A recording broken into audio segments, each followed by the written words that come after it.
mes chers compatriotes, ça va? Ravi de me retrouver devant vous. C'est un grand plaisir, comme d'habitude.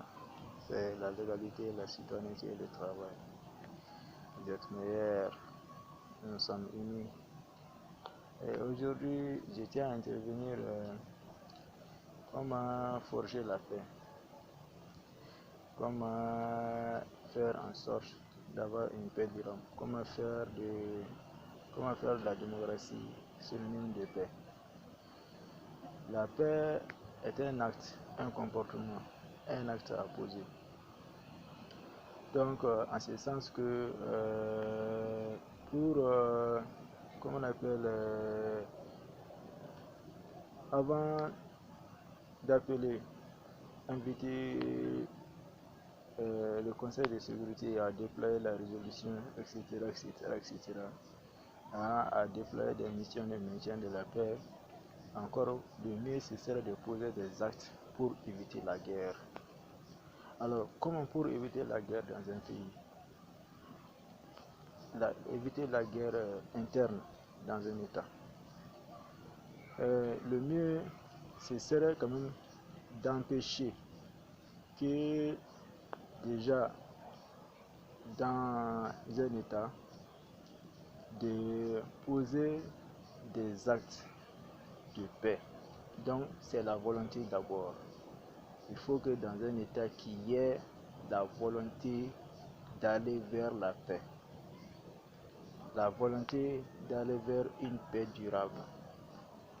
Donc, pour cela, pour ce faire, s'il y a des problèmes, parce que là, si l'État est en évolution, si c'est parce qu'il y a mésentente.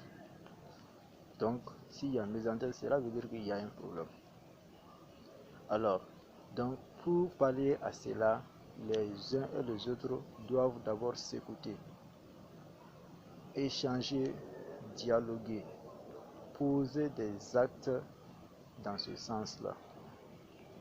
Voilà, donc, on ne peut pas dialoguer dans la chaise vide.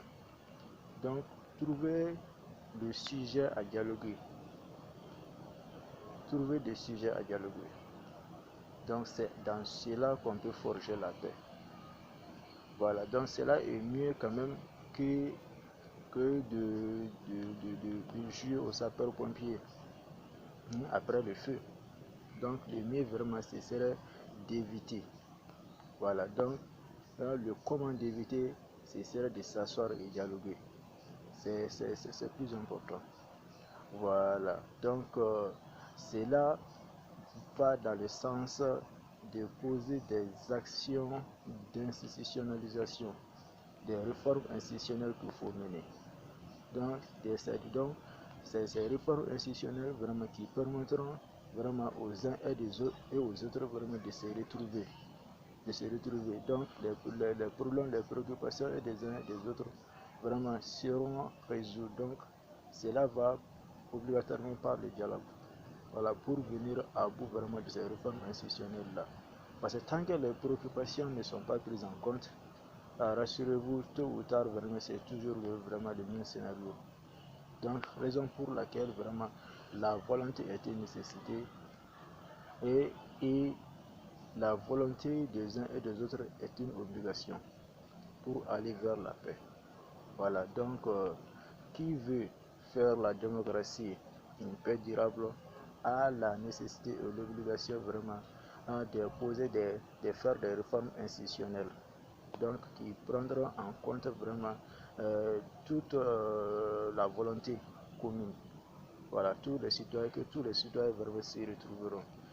Voilà, donc nous avons su et nous avons pu comprendre pendant vraiment des décennies et des dizaines d'années vraiment que la guerre vraiment ce n'est qu'un gaspillage.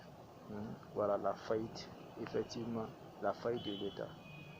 Voilà, donc je tiens à vous remercier. Nous sommes toujours ensemble. Aimez la vidéo, partagez la vidéo, abonnez-vous, commentez. Je vous remercie.